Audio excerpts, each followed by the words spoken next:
বোমা একটা নাম্বার ওটা তো আচ্ছা 017 আহা জামুনি তোরাও আহিস হ 5 এর পরে 7 টা না 5 এর পরে 7 বোমা লেহ তো আচ্ছা আচ্ছা ঠিক আছে এবার দানা আবাদ করা পারি নাই একবার রোদ মতো রে একবার খরা হয়ে গেছে গা হ্যাঁ 666 আচ্ছা ঠিক আছে ঠিক আছে তো রাইহা দে মেলা কথাই তো কইলাম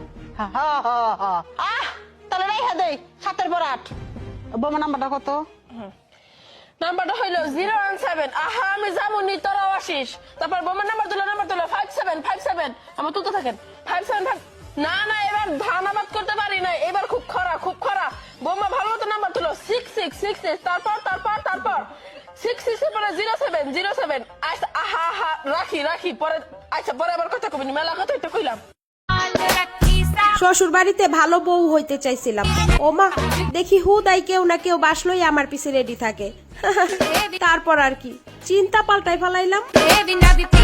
ম্যাডাম আমার চাকরিটা হবে তো, আমার চাকরিটা খুব প্রয়োজন। হ্যাঁ অরুণ সাহেব চাকরিটা আপনিই পাবেন কারণ আপনি বিবাহিত। আচ্ছা ম্যাডাম আপনি শুধু বিবাহিত ছেলেদেরই কেন চাকরি দেন? কারণ বিবাহিতরা বেজ্জতি সহ্য করতে পারে আর বাসায় যাওয়ার জন্য ব্যস্ত হয় না।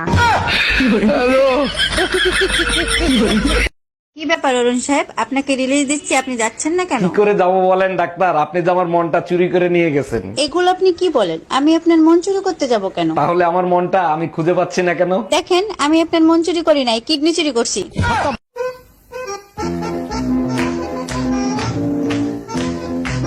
এই শুনছো, তুমি কাঁচা আম খাবা? মাখায় দিব? তুমি জানো না কাঁচা আম আমি খাই না। পাকা থাক, এত কষ্ট করে আর বলতে হবে না, তোমার কাঁচা আম এতক্ষণে পাইকা গেছে।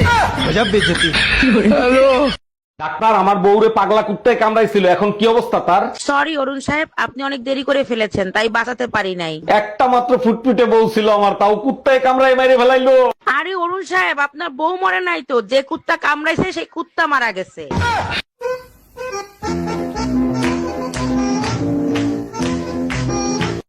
এই 3 ধরনের মানুষের সাথে যদি আপনার একবার সম্পর্ক নষ্ট হয়ে যায় তাহলে আর দ্বিতীয়বার জোড়া লাগানোর চেষ্টা করবেন না। নাম্বার 1, যারা কিনা আপনার চরিত্র নিয়ে মিথ্যে বদনাম ছড়িয়েছে। নাম্বার 2, যারা কিনা বিশ্বাসঘাতকতা করেছে।